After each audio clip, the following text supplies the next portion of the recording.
మీరెప్పుడైనా ఇలా ట్రై చేశారా? మనం హాస్టల్స్‌లో కానీ, పీజీస్‌లో స్టే చేసేటప్పుడు ఇంటికొచ్చి ఆ రెసిపీస్‌ని ట్రై చేయడం. నేను బెంగుళూరులో ఉన్నప్పుడు వాంగీబాత్ పెట్టేటోళ్ళు. కానీ మన ఆంధ్రాలో అయితే ఫస్ట్ ఫ్రై చేసి రైస్‌లోకి కలుపుతారు గదా!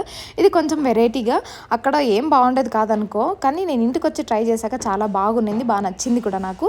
ఆయిల్ వేసేసుకొని పోపు వేసుకున్నాను. కొన్ని మిర్చి వేసుకొని ఆనియన్స్ అవి కొంచెం ఫ్రై అయిపోయిన తర్వాత ఉప్పు వేసి, తర్వాత నేను వాంగీబాత్ వంకాయలే ఇవి పొడుగు వంకాయలు ఈ షేప్‌లో కట్ చేసుకొని ఉప్పు, కారం, పసుపు పట్టించేసి దాంట్లో కొంచెం జీరా మసాలా పొడి వేసాననమాట. మీరు లేదంటే వాంగీబాత్ పౌడర్ కూడా వేసుకోవచ్చు. అవి కొంచెం ఫ్రై అయిపోయిన తర్వాత మీకు తగ్గట్టుగా రైస్ అండ్ వాటర్ తీసేసుకొని ఒక మీడియం ఫ్లేమ్‌లో 3-4 విజిల్స్ వస్తే వాంగీబాత్ రెడీ అయిపోతుంది. లంచ్ బాక్స్ కానీ ఎప్పుడైనా ఆఫ్టర్నూన్ టైం వేడిగా తినడానికి కూడా చాలా బాగుంటుందన్నమాట. అండ్ ఇంకా సబ్స్క్రైబ్ చేసుకోకపోతే ప్లీజ్ సబ్స్క్రైబ్ చేసుకొని లైక్ చేయండి, సేవ్ చేసుకోండి, షేర్ చేసి ఇంకో 10 మెంబర్స్కి అయితే ఇది ఖచ్చితంగా యూజ్ అవుతుంది. అండ్